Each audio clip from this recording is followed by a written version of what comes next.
A mother believed her story of romance was over. Her daughter was just beginning to write hers.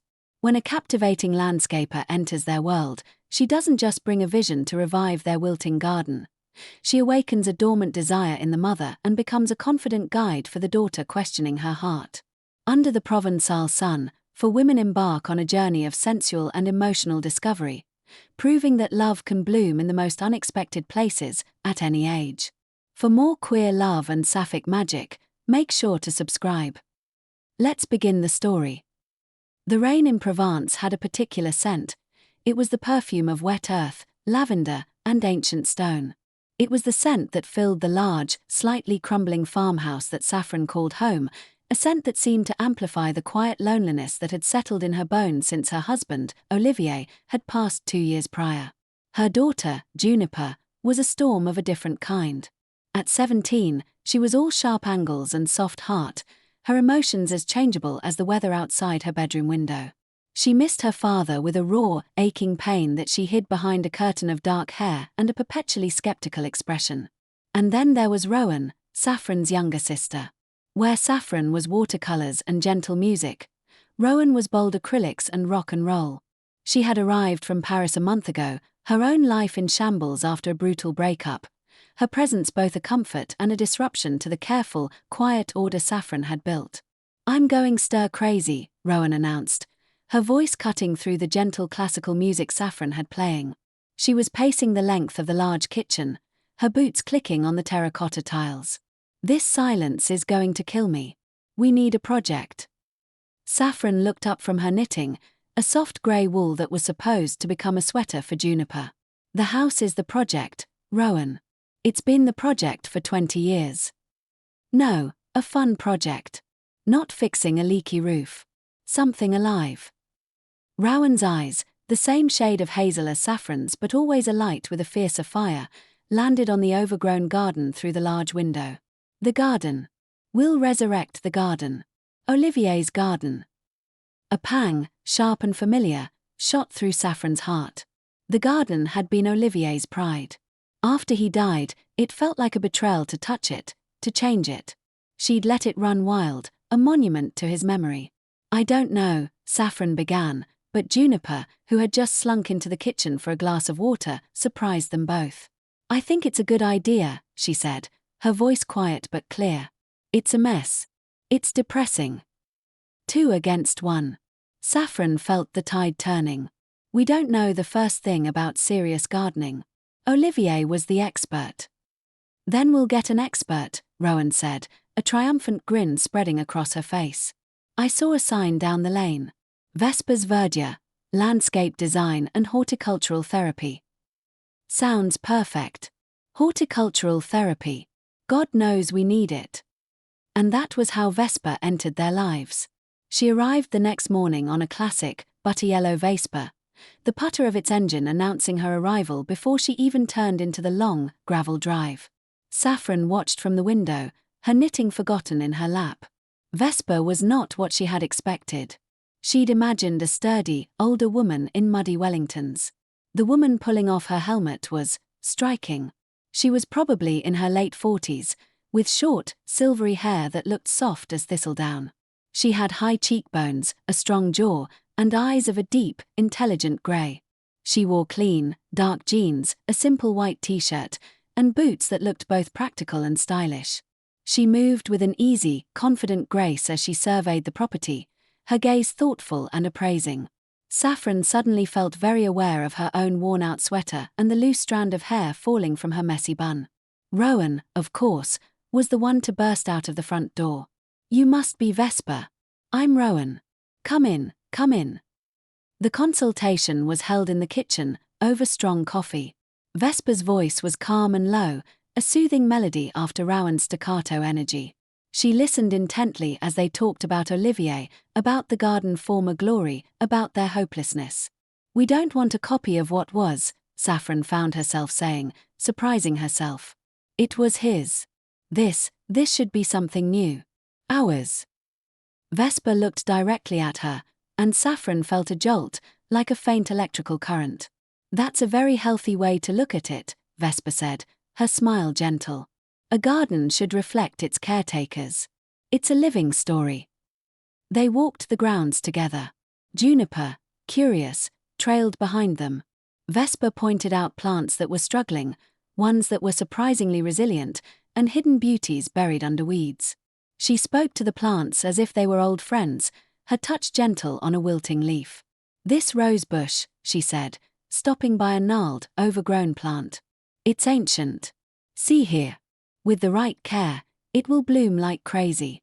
It just needs someone to believe in it again." Saffron's throat tightened. She felt seen in a way she hadn't in years. The project began. Vesper came 3 times a week, her Vesper becoming a familiar sight.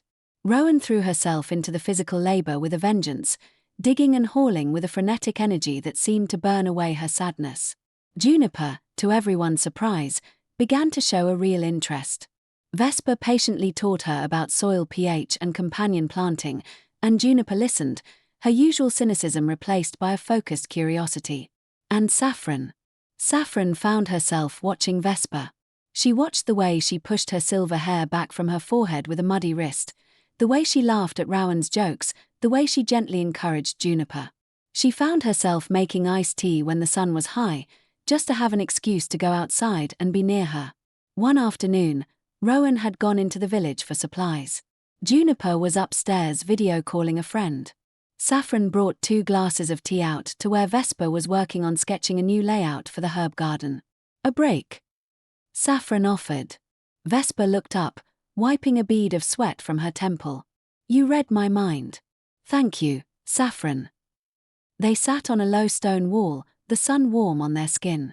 The silence was comfortable, filled with the buzz of bees and the distant chirping of crickets. "You're good with her," Saffron said softly. "With Juniper. She doesn't open up to many people." Vesper took a sip of her tea. "She's a good kid. She's grieving. Sometimes it's easier to talk to someone who isn't family. There's less history." "And what about me?" The question was out before Saffron could stop it. She blushed, looking down at her hands. "Do I seem like a good kid who's grieving?" Vesper was quiet for a moment. "I think you seem like a woman who has spent so long caring for others, she's forgotten how to let someone care for her." Saffron's head snapped up. Vesper's grey eyes were on her, kind and unwavering. There was no pity in them, only understanding. It was the most intimate thing anyone had said to her since Olivier died. A tear escaped, tracing a warm path down her cheek. She quickly wiped it away. Vesper didn't comment. She simply placed her hand over Saffron's on the sun-warmed stone. Her palm was rough from work, but her touch was incredibly gentle. They sat like that for a long moment, the contact saying everything words could not. The moment was broken by the sound of Rowan's car crunching up the drive. Vesper gave Saffron's hand a final, subtle squeeze before withdrawing her own. But the electricity of that touch lingered on Saffron's skin for hours. That night, Saffron couldn't sleep. She replayed the moment on the wall again and again. The warmth of Vesper's hand. The depth in her eyes. A feeling was stirring in her, something she hadn't felt in decades, maybe ever. It was a low, humming anticipation, a nervous flutter in her stomach. It was attraction, pure and simple, and it terrified her. She had loved Olivier. She really had.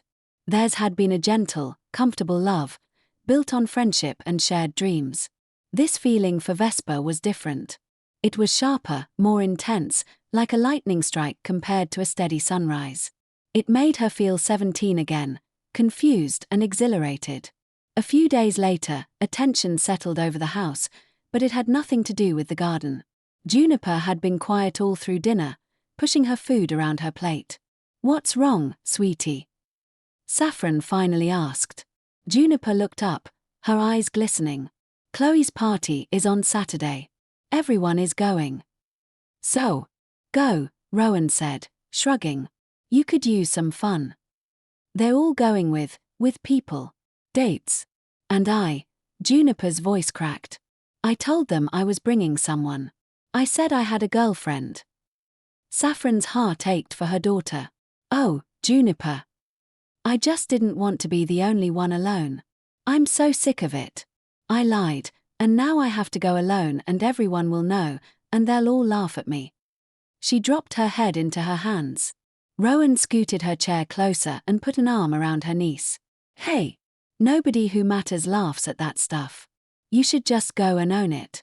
Tell them your girlfriend, the supermodel, had to fly to Milan for a photo shoot.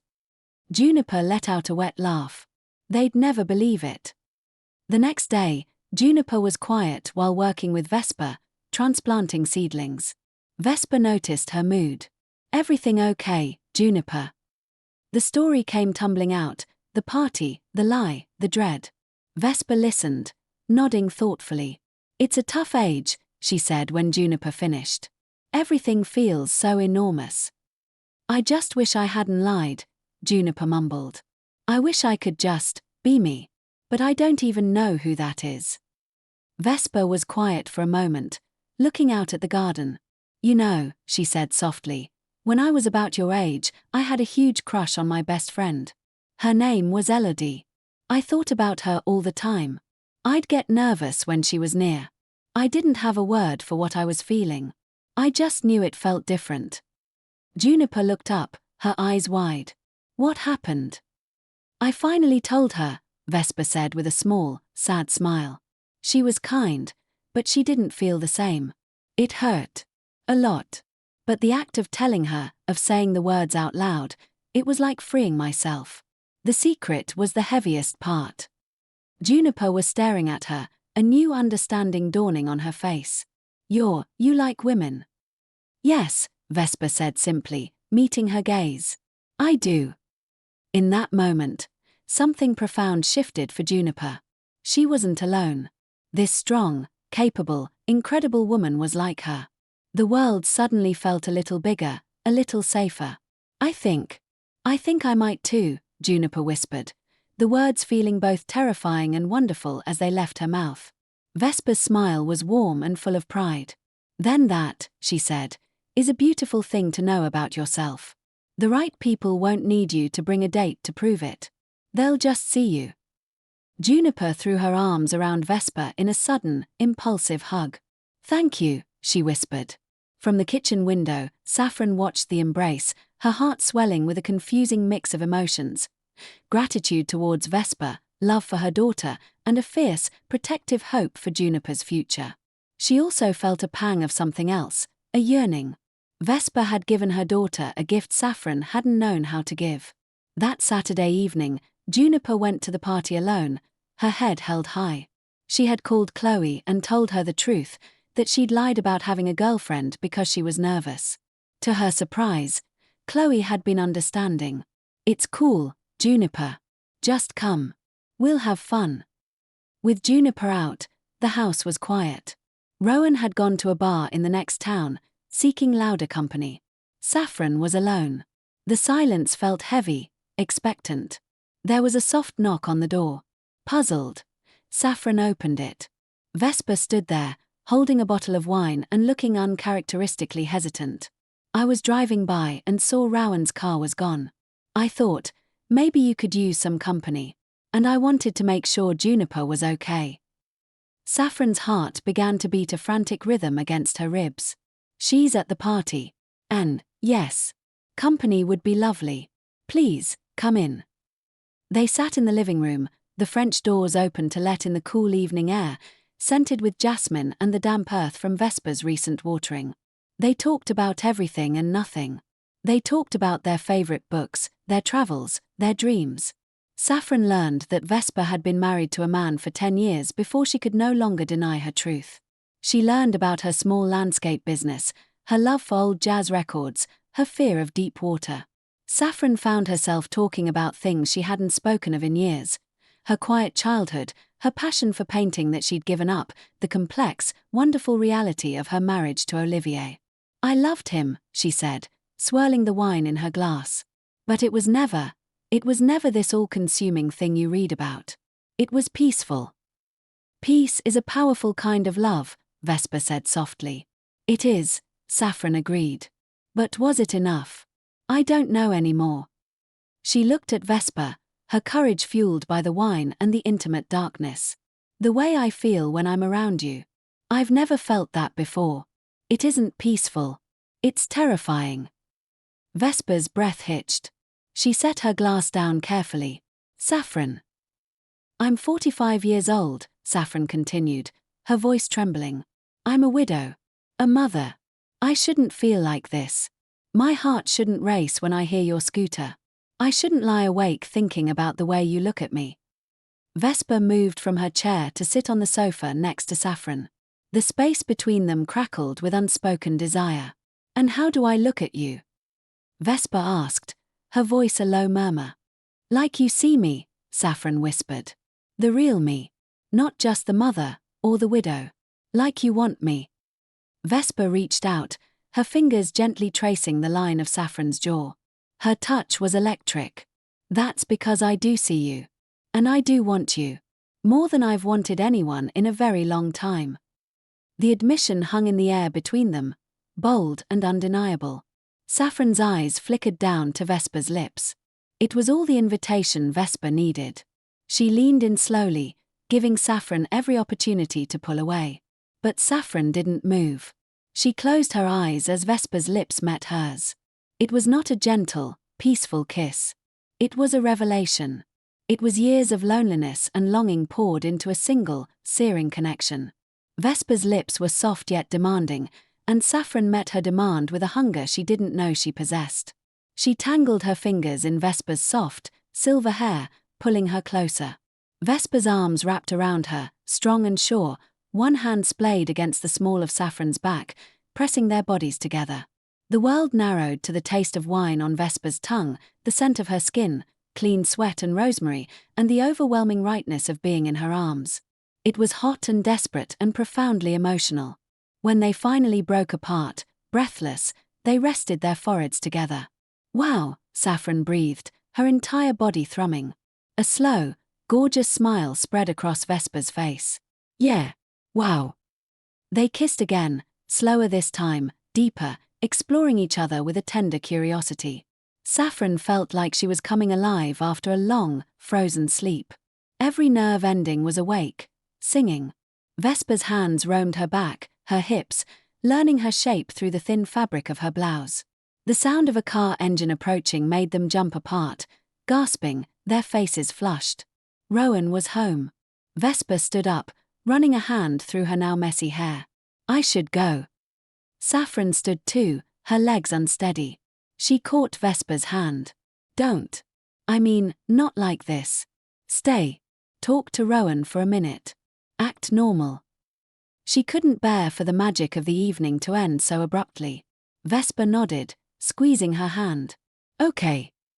Rowan burst in, her energy filling the room. God, that place was a dive. The wine there is paint thinner. Oh, hey Vesper. Didn't expect to see you here. Just checking in, Vesper said, her voice remarkably steady.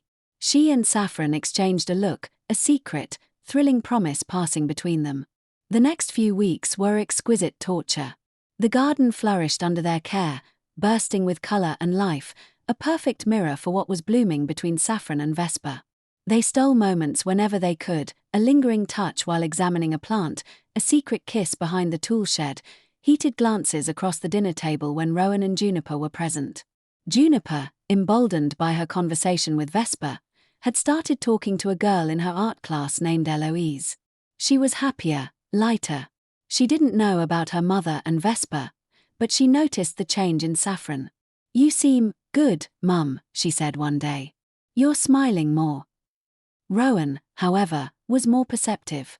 She saw the way Saffron's eyes followed Vesper, the new lightness in her step. One night, after Vesper had left and Juniper was in her room, she cornered Saffron in the kitchen. Okay, spill, Rowan said, crossing her arms. What's going on with you and the garden goddess? Saffron blushed, unable to hide it. I don't know what you mean. Bullshit. You look at her like she invented sunshine. And she looks at you like you're her favorite work of art. Did something happen? Saffron hesitated, then nodded, a slow smile spreading across her face. Yes. Rowan's eyes widened. Something happened. As in, something happened. Yes, Rowan. Something happened. To Saffron's surprise, Rowan whooped with laughter and pulled her into a tight hug. "Oh, thank God. It's about time. She's gorgeous, Saff. And she's so into you. I am so happy for you." She pulled back, her expression turning serious.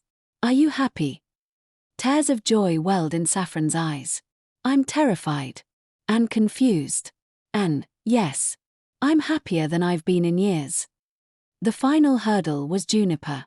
Saffron wanted to tell her, needed to, but she was afraid. How would her daughter react to her mother not just dating, but dating a woman? The opportunity came on a perfect summer evening. The garden was officially finished. It was a transformed space, a lush, romantic paradise of winding paths, blooming flowers, and quiet seating areas. To celebrate, they had a dinner party outside under strings of fairy lights. It was just the four of them: Saffron, Juniper, Rowan, and Vesper. The air was warm, filled with the sound of cicadas and soft jazz from Rowan's portable speaker. They ate cheese and bread and salad from the garden, and drank local wine. The mood was joyful, celebratory. Juniper was telling a funny story about Eloise, and she reached out to squeeze Vesper's arm. "And I have you to thank," she said warmly, "for the advice." Vesper smiled. "You did all the hard work, Juniper. You were brave." Saffron looked at her daughter, then at Vesper, then at her sister. This was her family. This felt right. She took a deep breath. "Juniper, sweetheart," she began, her voice slightly shaky. "There's something I want to tell you." All eyes turned to her. Juniper looked curious. Vesper's gaze was steady and supportive. "Vesper and I." Saffron reached for Vesper's hand, lacing their fingers together on the table. "We've grown very close." Juniper looked at their joined hands. Her expression shifted from confusion to surprise to dawning comprehension. She looked from her mother's nervous face to Vesper's calm one. "Oh," she said softly. "I know this might be unexpected," Saffron rushed on. "And if you need time to process it, I understand. I care about her very much." The silence stretched. Juniper looked down at her plate, then back up. A slow smile spread across her face, a real, genuine smile that reached her eyes. "I think it's awesome," she said. Saffron felt a wave of relief so powerful it made her dizzy. "You do?" "Yeah. I mean, it's Vesper. She's the coolest person I know. And she makes you happy. I can see it." She grinned. "Does this mean she's going to be around all the time?" Vesper laughed. "If it's okay with you." "Totally okay," Juniper said. She got up and came around the table, hugging Saffron first, then, a little more shyly, Vesper. "Welcome to the family, I guess." It was the perfect ending to the perfect evening. Later, after Juniper and Rowan had gone inside, claiming exhaustion, Saffron and Vesper were left alone in the twinkling garden. "She's amazing," Vesper said, pulling Saffron into her arms. "She is," Saffron agreed, resting her head on Vesper's shoulder. "And so are you." She tilted her head up, and Vesper met her kiss. This kiss was different from the first. It wasn't about discovery or desperate hunger. It was a kiss of belonging. It was deep and slow and promised a future. "Stay with me tonight," Saffron whispered against her lips. "In my bed. All night." Vesper's eyes darkened with desire. "Are you sure?" "I've never been more sure of anything in my life." They walked into the house, hand in hand. The old stone walls, which had held so much grief and quiet loneliness, now seemed to hum with a new, vibrant energy. They passed Rowan's door, hearing her soft snoring, and Juniper's, seeing the light off under her door. Saffron led Vesper into her bedroom and closed the door. The room was lit only by the moonlight streaming through the window. Now, alone, the full force of their desire filled the space. Vesper cupped Saffron's face, kissing her with a new intensity. Her hands moved from Saffron's face, down her neck, to the buttons of her linen shirt. She undid them slowly, one by one, her eyes never leaving Saffron's. Saffron shivered as the fabric fell open, revealing her simple lace bra. Vesper's gaze was hot, appreciative. "You are so beautiful, Saffron," she murmured, her voice rough with want.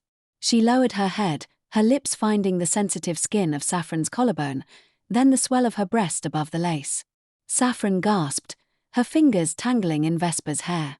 Her own hands went to the hem of Vesper's t-shirt, pulling it up and over her head. Vesper's body was lean and strong, her skin tanned and smooth. Saffron traced the lines of her muscles, learning her by touch. They fell onto the bed, a tangle of limbs and eager hands. Clothes were discarded, until there was nothing between them but skin and moonlight. Vesper worshipped Saffron's body with her hands and her mouth, exploring every curve and hollow as if she were memorizing a sacred text. She took her time, her touch alternating between tender and fiercely passionate, until Saffron was writhing beneath her, breathless with need. "Vesper," she pleaded, her voice a broken whisper. Vesper moved over her, her eyes locking with Saffron's. "I'm here," she whispered, and she finally joined them together. It was not like anything Saffron had ever known. It was an overwhelming confluence of physical pleasure and profound emotional connection. Every touch, every kiss, every thrust felt like a word in a language she was only just learning to speak, a language of pure feeling. She looked into Vesper's grey eyes and saw her own reflection, not as a mother or a widow, but as a woman, fully seen, fully desired. The climax that washed over her was seismic, a release of years of pent-up emotion. She cried out, clutching Vesper to her, as waves of pleasure crashed through her.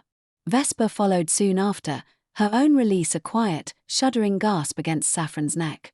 Afterwards, they lay tangled together in the quiet dark, their skin damp, their hearts beating in a slow, synchronized rhythm. Vesper traced lazy circles on Saffron's arm. Saffron felt tears well in her eyes again, but they were tears of pure, unadulterated joy. She had found herself. She had found love. It was messy and complicated, and it had arrived in the form of a woman on a yellow Vespa who talked to roses. It was nothing like the peaceful love she'd known before. It was wilder, more passionate, and entirely her own. She turned her head and kissed Vesper's shoulder. "I love you," she whispered into the dark. The words felt true and solid. Vesper tightened her arms around her. "I love you too, Saffron." Outside, the first drops of a summer rain began to fall, pattering softly against the windowpane. It carried the scent of wet earth, lavender, and ancient stone. But now, for Saffron, it carried the promise of new growth, of a love that had taken root against all odds, and of a future that was finally, beautifully, beginning to bloom.